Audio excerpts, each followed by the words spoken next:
Okay, WRCR, Tina, you there? I am. Can you hear me? Yes, very well. I'm sorry about this. I was working with 3 out of the 4 lines most of the morning. Now I'm only working with 2. Oh, just what you need on your final days, huh?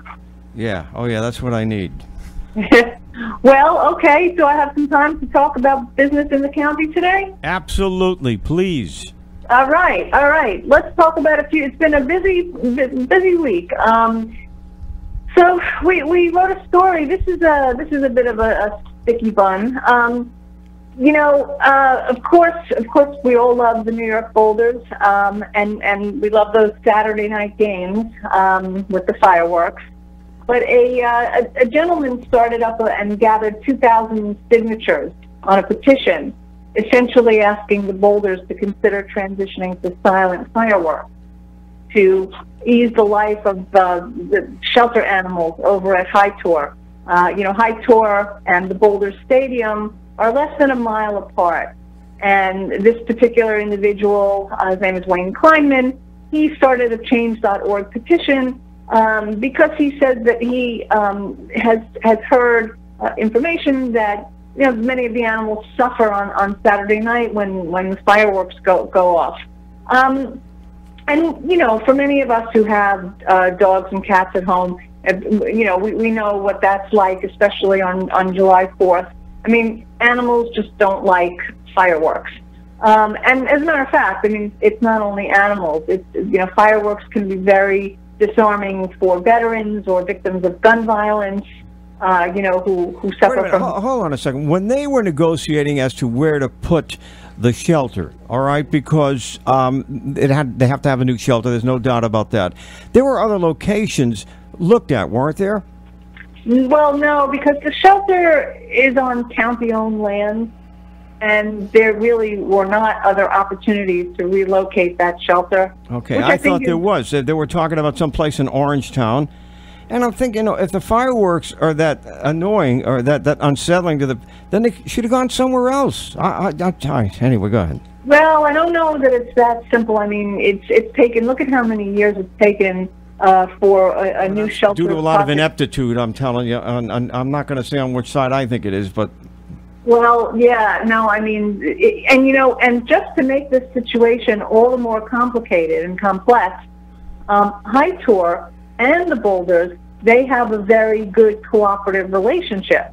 The Boulders does a lot to hold adoption days and to promote High Tor and to stimulate adoptions. So, High Tor and the Boulders have a good working relationship, and this petition is not coming directly from High Tor. Quite the opposite. It's really just coming from citizens. I think the question to ponder is whether anything is really lost from a business sense by transitioning to these silent fireworks. I mean, this is a movement around the country. There are a lot of towns or organizations that are shifting to these colorful displays that lessen the problem of the noise and that they have their own charm because the silent fireworks are in fact more colorful. But they are not as as traditional as the fireworks that we know that come with the big booms and the spectacular noise that comes along with fireworks. Well, so, you see, I'm totally blind, and so I can't see the colors. But I like the booms, and I'm going to file a lawsuit against somebody or other. I'll fix them. All right. Well, you go ahead and do that. Meanwhile, speaking of places closer to you, in Stony Point, we put up a story today. So, there's a creeping deadline for the bids on the Camp Bullowa. Oh, yeah. That's mid-September, September 15th. And we spoke with Supervisor Monahan, and he was originally under the impression that the town could only bid if the town is clearly and doggedly trying to get a hold of that piece of property. And he I think originally was under the impression or had been given the legal guidance that the town would only be able to pay the appraisal price plus 10%. Oops, I lost you. I lost it. Are you there? No, Tina. Oh, you got to call me. Shoot. This is the day from hell, right? Oh, for sure. What does he have her number? I'll call her back because I wanted to hear what she had to say about Stony Point. I believe the number is right here. Give me Tina, a second. don't even try to call us because it's not working. Let me try to get you back. Okay, go ahead. Hi, All right, this is Brian 646. Avenue Bob. Are you looking for a great place to eat either before or after a New York Boulders game? Then come and fill your plate with food guaranteed to be a hit over at Rick's Club American, 100 Lake Road, Congers, New York. 268-8787. You, Rick's, and the Boulders. Safe! A winning team. Rick's Club American from 100 Lake Road, Congers, New York. 268-8787. All right, Tina, don't give up. She's ringing, but now I can't access her in any of the settings here. But we'll see what we can do. And I want to get it back on this about Stony Point and the Boy Scout camp because this is a thing near and dear to my heart. My grandson is actually at Boy Scout, not Boy Scout camp, well, I guess it is, right?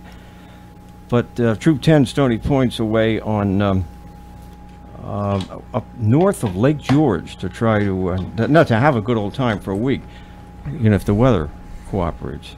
So it's a 1 week Boy Scout camp, and they're holding their breath that some sort of a negotiating deal is reached, so that Bullowa can stay the way it is. Anyway, I'm going to get her back. Hi, I'm Roxanne Watson, inviting you to join us every Wednesday morning at 9:15 a.m. for Michael's Gifts, a weekly program that focuses on organ donation and patient advocacy. I will be taking your calls and share real-life stories. This show is dedicated in honor of my donor, Michael Boville, United States Coast Guard, and his amazing family. That's Michael's Gifts, every Wednesday at 9:15 a.m. Michael's Gifts is sponsored by Live On New York. Roxanne Watson is on a mission to have more people sign up as organ, eye, and tissue donors. Are you an organ donor? What drives her? Roxanne received a heart transplant made possible by an organ donor. I decided that day to devote myself to signing up the most people in the United States. Now she's a powerful force for good. That's my goal. What could you make possible as an organ, eye, and tissue donor? Leave behind the gift of life. Go to organdonor.gov.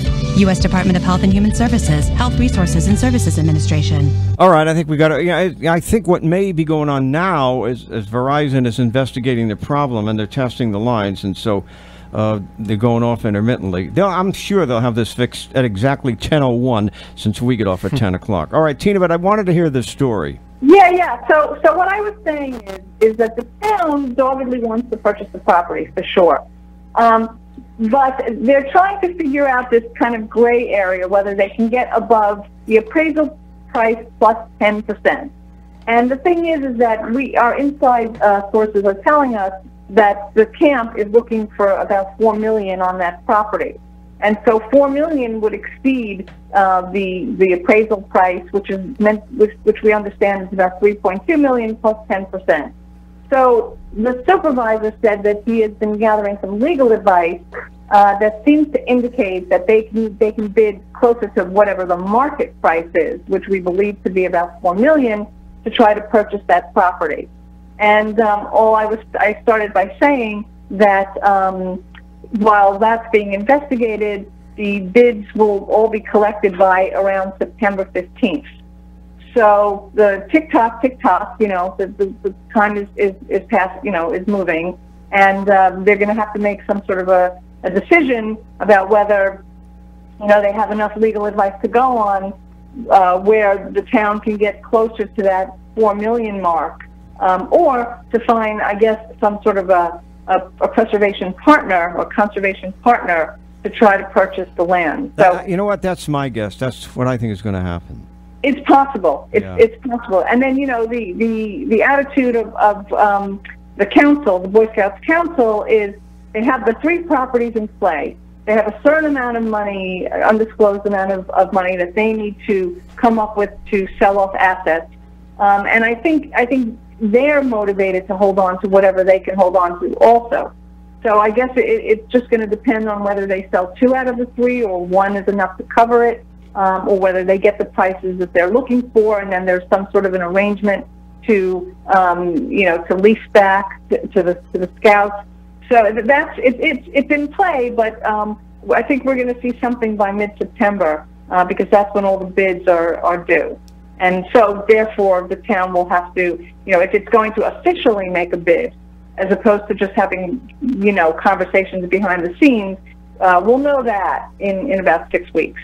So I hope the town has some collateral somewhere because, this stretch to the limit now because of which will be over in a year and a half, this Moran situation. I forget how much longer they have with that. Yeah, yes, that has certainly been a chokehold around the town for many years.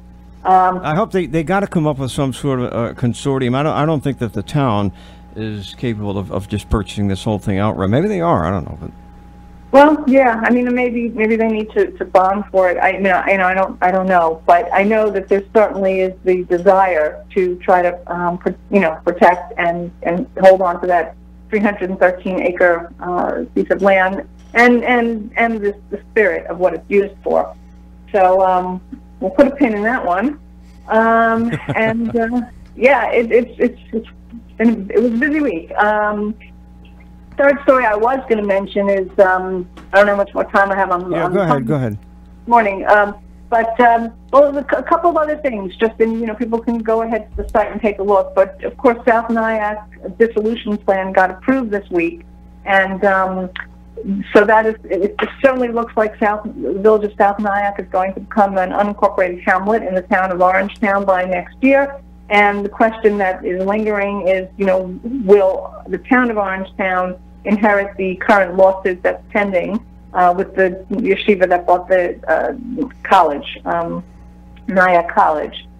So we're tracking that story as well. Our reporting tells us that there are, again, discussions going on toward a settlement on the lawsuit that the village of South Nyack brought against the yeshiva.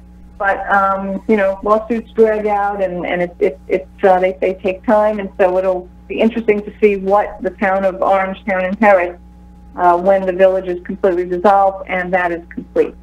And finally, to mention that the Chamber of Commerce, the Pearl River Chamber of Commerce, has been roped into a lawsuit that's been going on that we've been writing about concerning 4 former officers and allegations against a treasurer and her practices.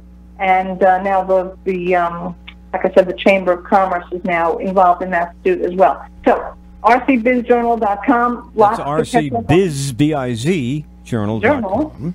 Yes. Right up to the minute. You change these as the changes are warranted without having to publish them and then distribute them. So everything's right online. Right online, right to your front portal. You got it. Portal. Tina, yes? Yeah, I was just going to say, so is next week your last week? Yeah, it is. If I last that long. If they don't have tomorrow, I'm quitting tomorrow. All right. Well, maybe we should do something special next Monday. No, please. We had enough specials. I think on the last day there are going to be some people coming. Like my original partner Sophia Salas, and there'll be some other stuff. But all right. Don't worry. All right. Well, whatever you do, I don't want to know. I'll be surprised. All right. Well, have a good week, and thanks for figuring out how to get in touch with me this morning. Nah, that's all right. Thanks a lot. All right. Bye. Have a lot of good, interesting.